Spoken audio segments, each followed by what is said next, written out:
By the time Linda Cartwright built her criminal empire on my stolen ranch, I already owned the mineral rights beneath every mansion in her development. But let me back up. Picture this. I'm dodging mortars in the Middle East, serving my country, when a call makes my blood run cold. Some HOA which named Linda has legally sold my grandfather's ranch, 1,500 acres of prime American soil. In our family since 1892, where my Purple Heart grandfather is buried, sold for pennies while I'm bleeding for freedom overseas, and I come home to gravel crunching under surveyor boots. Strangers staking out my family cemetery, Linda thinking she'd stolen everything from a broken veteran who couldn't fight back, unaware that Grandpa's 1960s property documents gifted me legal ownership of the ground beneath 50 luxury homes worth $47 million combined. What would you do if your inheritance was stolen? Drop a flag emoji where you're watching from, because this could happen anywhere in America. This is how one veteran turned an HOA land grab into the costliest property lesson these thieves ever faced. My name is Nathan Blackwell, a third-generation rancher who spent 18 months keeping peace in the Middle East, dodging bullets, and missing my grandfather's funeral while an HOA vulture circled my inheritance like a buzzard.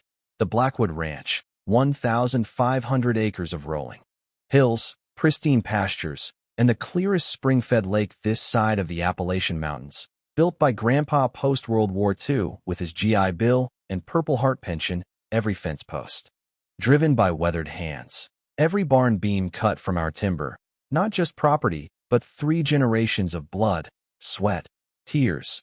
The ranch borders Oak Ridge Heights, 50 lakefront mansions where tech executives and trust fund babies pay $200,000 to $500,000 to live near real America, never working honest labor, but complaining about cattle smells and dawn roosters. I pull into my driveway after a nightmare flight from Iraq, expecting familiar pastures, but instead, fresh surveyor paint stinks up century-old oaks. Orange sold signs stab my family's soil like daggers, surveyors with clipboards map my land. Driving stakes through Grandpa's prized rose garden, crushed petals mixing with diesel fuel from their equipment.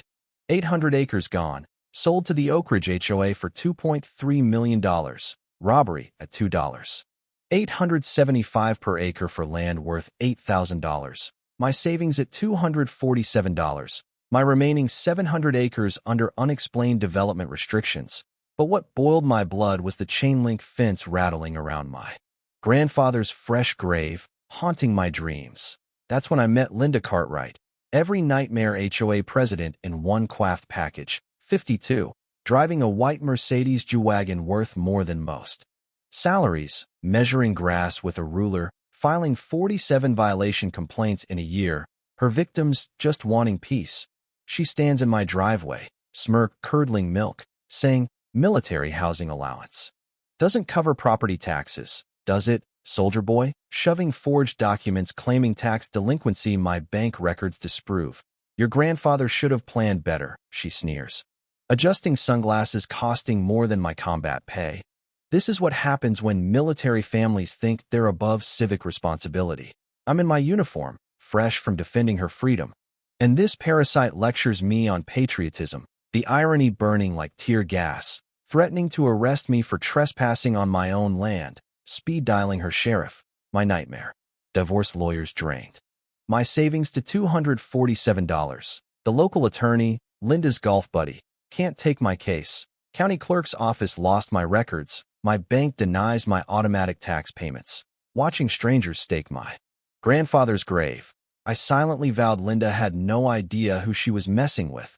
Grandpa's knowing smile and old photos hinting he'd left me more than land. Military training teaches patience, strategy, weak points, and she'd learn why you don't mess with a veteran's legacy. Linda wasn't just stealing land. She wanted my reputation too, filing a restraining order within 48 hours. Claiming I threatened military-style violence, a lie the local judge rubber-stamped, banning me from half my county. She installed military-grade cameras on my property, painting me as a dangerous outsider with neighborhood app posts about aggressive veteran behavior and PTSD episodes, hosting community safety meetings about undesirable elements. Her perfume masking bigotry as she surgically assassinated my character, But military intelligence doesn't vanish with the uniform.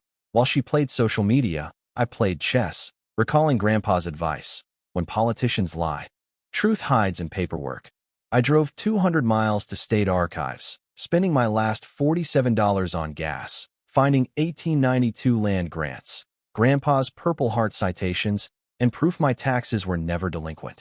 Redirected by a clerical error to fake delinquencies, a scam my divorce attorney warned about, military personnel protected under federal law. The county assessor, living in a $340,000 mansion at 47 Oak Ridge Drive, approved this emergency sale 30 days before the legal waiting period. Linda's greed creating a fraud-screaming paper trail. I expected justice, but she doubled down, hiring a PI to dig up dirt on my divorce and deployment, local papers painting me as a troubled veteran, the editor's wife at 23 Oak Ridge Drive.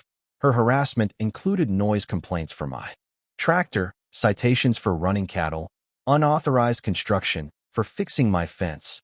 Her evil genius, stakes driven through Grandpa's rose garden at 3 a.m., destroying 60-year-old plants. Security footage showing her groundskeeper. Her response: roses encroached on community property. We have standards. This was about power, not money, but she picked the wrong veteran. Her response to my evidence was a $500,000 lawsuit for trespassing and damage, claiming my cattle were weaponized against homeowners. Laughable, but serious. She hired an $800 an hour law firm. But I contacted the Military Legal Aid Society, a JAG officer connecting me to Rebecca Lawson, a pro bono HOA abuse specialist who'd lost her father's farm. She found Oak Ridge's HOA never properly incorporated, operating illegally for 3 years, collecting unauthorized fees. Linda's landscaping firm, Hargrove Designs, got a $180,000 contract the month she stole my land, robbing me to pay herself. Rebecca's motion to dismiss HOA actions made Linda's attorney squirm. She rushed an emergency meeting to retroactively approve actions, only 12 homeowners attending, her cronies voting at 11 p.m. She sued for $1.2 million, claiming my frivolous challenges were harassment, threatening my 700 acres. But her position was weak, standing on my porch, Grandpa's wind chime singing. I knew she'd overplayed her hand, Grandpa's words echoing. Don't interrupt an enemy's mistakes. Linda's paranoia turned tyrannical, finding Christmas lights past January, $200. Backyard tomatoes, $500. Threatening to foreclose on elderly Dorothy Fletcher's home over $45 in late fees. Dorothy, a retired teacher grieving her husband's death, faced Linda's cold grief doesn't excuse irresponsibility. The community woke up. Dorothy's Oak Ridge Truth Tellers Facebook group growing from 5 to 43 in 2 weeks. Horror stories filling a novel. Navy veteran Harold Jenkins fined for excessive lawn uniformity. Allied with me at the hardware store, saying, "She's crazier than a soup sandwich. What can we do?" I held Know Your Rights workshops at the library. Drawing 8, then 22, then standing room only crowds taking notes.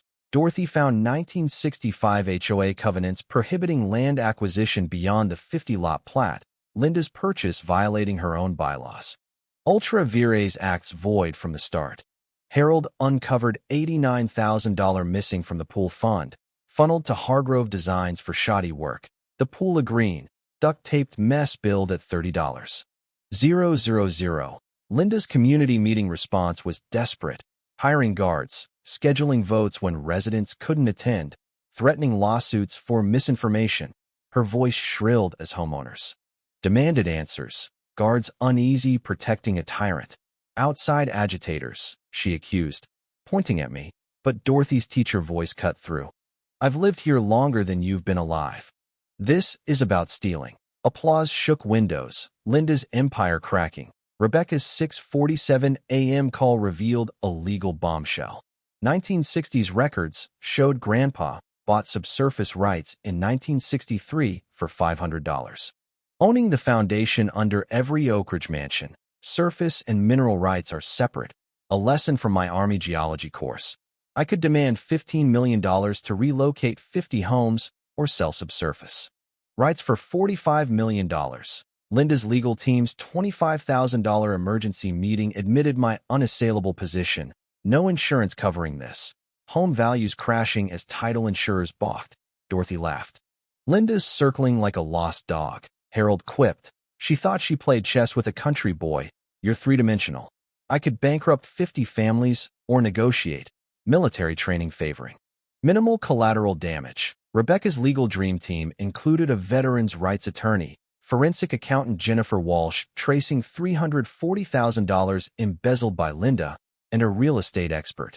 Our war room, Grandpa's study, smelled of leather and coffee, planning exposure, negotiation, enforcement.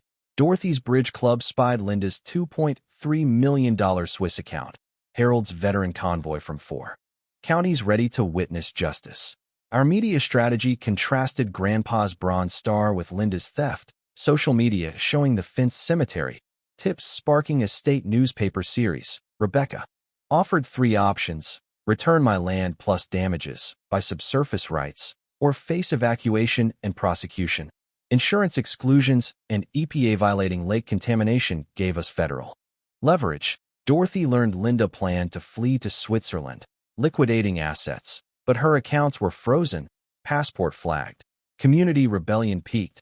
Dorothy's petition and Harold's recall got 38 signatures, media and the Attorney General investigating. As I sat in Grandpa's chair, his dog tags glinting, justice felt perfected. Linda's sabotage escalated. My well cracked, $12,000. Repair, her contractor blamed. Anonymous reports accused my cattle of lake pollution, soil tests proving them clean. Rumors of my PTSD outbursts turned the town against me. The diner owner, under Linda's bank, refusing service. She offered $500,000 to relocate me, recorded as a bribe. Her vandals cut my fence. A cow dying on Route 42. News blaming my negligence. Linda's bankruptcy and Cayman Islands transfer failed. FBI freezing her funds. Her frame-up used an actor at Murphy's Tavern. Fake footage of me threatening violence, and planted bourbon for a DUI charge. Her restraining order claimed I planned military-style attacks, banning me from Oak Ridge. Dorothy's Bridge Club caught Linda's plan to dissolve the HOA and flee. Her ticket bought with pool funds. Rebecca timed FBI warrants for 1 hour before her flight. The community center meeting saw 30 veteran vehicles, flags gleaming, 200 residents, media, and Sheriff Mitchell's deputies. Linda arrived in her Mercedes. Her $800 an hour attorney in tow, her speech condescending. Mr. Blackwell needs adult supervision. Offering 400 acres for $1.2 million. I stood, veteran straightening. Rebecca projecting 1963. Subsurface rights documents. I own every foundation here. Gasps filled the room. Patricia Wells whispering, "Oh my God." I demanded $47 million or $15 million relocation. Dorothy played Linda's confession of forging taxes. FBI agent Rodriguez arresting her for wire fraud, conspiracy, embezzlement, and service members' Civil Relief Act violations. Sheriff Mitchell added money laundering charges. Her screams of persecution faded as handcuffs clicked. Veterans saluting justice. Harold shouted, "That's how we handle America's enemies." Applause roared. Motorcycles thundered. Linda got 5 years, $2.1 million restitution. The assessor jailed, disbarred. My 1,500 acres restored. The new HOA under Dorothy and Harold transparent. Fees cut. Values up 12%. I sold subsurface rights at 20%. Discount. $8.2 million over 10 years. A veteran's gift. My ranch house overlooks Grandpa's grave. Roses replanted. Dorothy's leadership and Harold's veteran groups transformed Oak Ridge. Library workshops went statewide. Patricia Kane's reporting spurred HOA audits, background checks. The Blackwell Veteran Scholarship Fund, with $500,000, supports 47 military kids. Our gala unites veterans and neighbors. Rebecca's seminars spread the Blackwell doctrine, protecting veterans. I married Janet Morrison, adopted 2 Marine orphans. Our ranch a veteran retreat. A California sergeant called. Facing eminent domain. Pack your documents, son. Justice isn't done. Kids' laughter and Grandpa's chimes sang victory. Linda's defeat liberated all. Drop your HOA nightmare. Was my mercy too soft? Letting enablers off, or just? Where's the line between forgiveness and accountability? Share below. Spark the debate.